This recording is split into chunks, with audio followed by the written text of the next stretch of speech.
بدون منازع البريمير ليغ كلشي غادي يتفق باللي هي احسن ليك تقدر تفرج فيها من الناحيه ديال الفراجه. اللي زوين كثر هو ما عمرك كتعرف شكون اللي غادي يربح حتى كيصفر الحكم. فهاد لا سيزون غادي تزادوا واحد القوانين اللي جداد في البي ال، ودائما فاش كيطرا هاد البلان كنشوفوا حتى لي ليغ الاخرين كيطبقوا نفس القوانين. يعني هادشي اللي غادي نهضر عليه اليوم الشباب، راه شي نهار غادي نشوفوه حتى في المغرب. اول قانون غادي يخلي الناس اللي كيتفرجوا في الكره سواء في التيران سواء في ديورهم غادي يفهموا علاش الحكم خدا ديك لا ديسيزيون.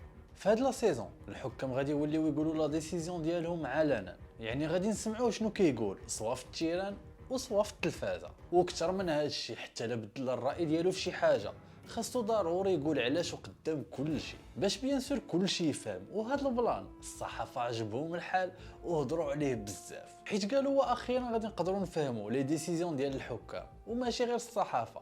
راه حتى حنا الشباب اللي كنتفرجوا غادي نوليو نفهموا علاش الحكم مصفر على هادي وما صفرش على هادي. هادشي بيان سور راه ما عمرو تدار في البي ال ولا في اي دوري من قبل، ولكن راه شفنا الحكام ديال كوبا امريكا وحتى ديال الاولمبياد هضروا في وسط الماتش وكنا كنسمعوهم شنو كيقولوا. نوعا ما ملي غنكونوا كنتفرجوا في التلفازه ما غاديش يجينا شي حاجه اللي في شكل بزاف، ولكن راه الا تدار في المغرب غادي يكون بلان اللي واعر بزاف.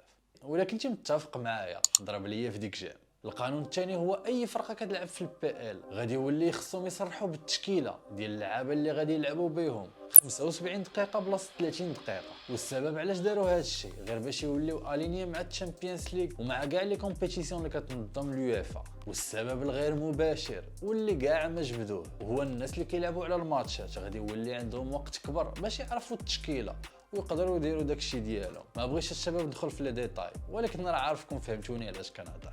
الحاجه الثالثه ماشي قانون بل تكنولوجيا اللي جديده غادي يخدموا بها في البي ال هذا العام. غادي يدخلوا واحد السيمي اوتوماتيك تكنولوجي ديال الاورجو، وبيان سور غادي تعاون الحكام باش ياخذوا ديسيزيون بسرعه اكثر منين غادي يكونوا في الاورجو. هذا البلان الشباب راه ماشي جديد على الكره حيت ديجا شفناه في الشامبيونز ليغ وشفناه حتى في اليورو. واخر قانون هو غادي يحيدوا داك الوينتر بريك، يعني ديك السيمانه اللي كانوا اللعابه كيرتاحوا فيها في جونفيي ما غاديش تبقى، ولكن راه كاع ما غادي يضيعوهم فيها غادي يدفعوا البدايه ديال لا سيزون بسيمانه. وصلنا للنهايه ديال هذا الفيديو الشباب، ما تنساش تشيري ليا في ديك جام وجات نوبتك دابا باش تخلي ليا كومونتير فيه شنو هو القانون اللي بان لك خاصو ضروري تطبق في المغرب. نتلاقاو في الفيديو الجاي، تهلا.